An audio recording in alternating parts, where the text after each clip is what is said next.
Timnas Indonesia masih memiliki peluang untuk melaju ke babak selanjutnya dengan merebut peringkat keempat.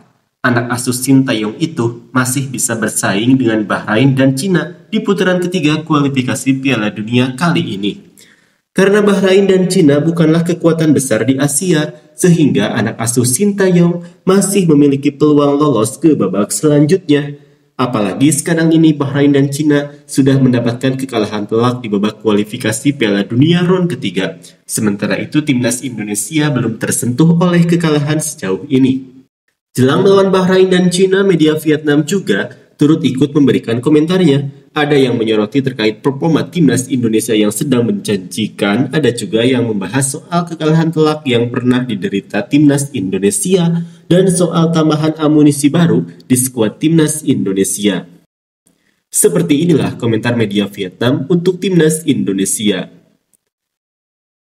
Lebih dari 12 tahun lalu, tepatnya pada 29 Februari 2012, tim Indonesia menghadapi Bahrain di kualifikasi Piala Dunia 2014.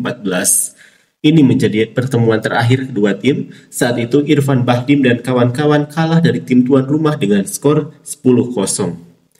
Hingga saat ini kekalahan tersebut masih menjadi kekalahan terbesar sejak timnas Indonesia berdiri. Bintang-bintang timnas Indonesia mengancam tim Cina dengan menyatakan balas dendam pada lawan mereka di Asia Barat setelah kekalahan 10-0. Gelandang Indonesia ini mengumumkan bahwa ia dan rekan satu timnya akan mengalahkan Bahrain dan Cina di laga tandang di kualifikasi Piala Dunia, komentar Soha.vn. Ketika itu memang Sandy Walsh sempat mengutarakan komentarnya jelang melawan Cina dan Bahrain dengan rasa optimis. Kami bisa meraih 6 poin dan yang pasti tujuan kami adalah meraih 6 poin di dua pertandingan tersebut. Dua pertandingan sebelumnya melawan Arab Saudi dan Australia merupakan penampilan yang luar biasa. Kami mendapat hasil yang sangat bagus tapi kami harus rendah hati karena hanya 2 poin dan kami akan menghadapi lawan di negara besar, ujar Sandy Walsh. Media Indonesia menilai saat ini timnas Indonesia punya peluang lebih besar dari sebelumnya untuk membidik balas dendam ke Bahrain, sekaligus memanfaatkan balapan di babak ketiga kualifikasi Piala Dunia 2026 dari komentar Soha.vn. Tak hanya soal laga melawan Cina dan Bahrain, media Vietnam ini juga menyoroti soal tambahan amunisi di skuad timnas Indonesia. Berdasarkan informasi terkini, Ketua Umum PSSI Erick Thohir baru saja membeberkan kabar baik untuk timnas Indonesia dan penikmat sepak bola Nusantara. Dua bintang naturalisasi yang sangat berkualitas tinggi, Eliano Reinders dan Mads Hilgers, diharapkan menyelesaikan semua prosedur tepat waktu agar dapat didaftarkan untuk dua pertandingan berikutnya, kualifikasi Piala Dunia melawan Bahrain dan Cina pada 10 dan 15 Oktober. Duo Mads Hilgers dan Eliano Reinders menjadi tambahan yang sangat berkualitas bagi tim Indonesia untuk mengincar hasil yang baik di dua laga berikutnya.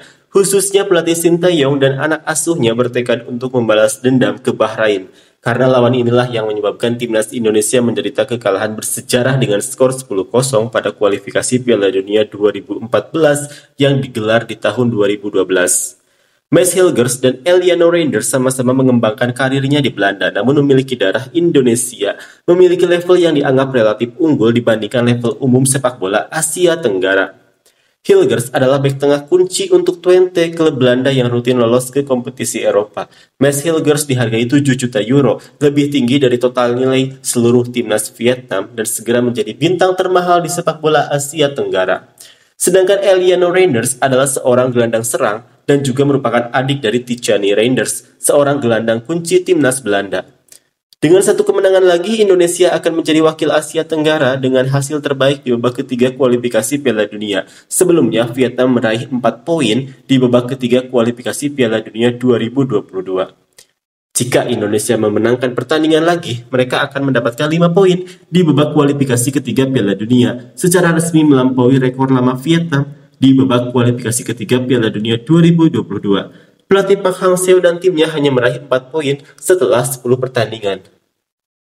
Setelah laga melawan Bahrain, Indonesia akan menjamu Cina di kandang sendiri dengan puluhan bintang naturalisasi berkualitas di skuadnya. Indonesia dinilai mampu mengalahkan Cina yang sedang tampil buruk dan kalah di 2 laga, termasuk kalah 7-0 dari Jepang.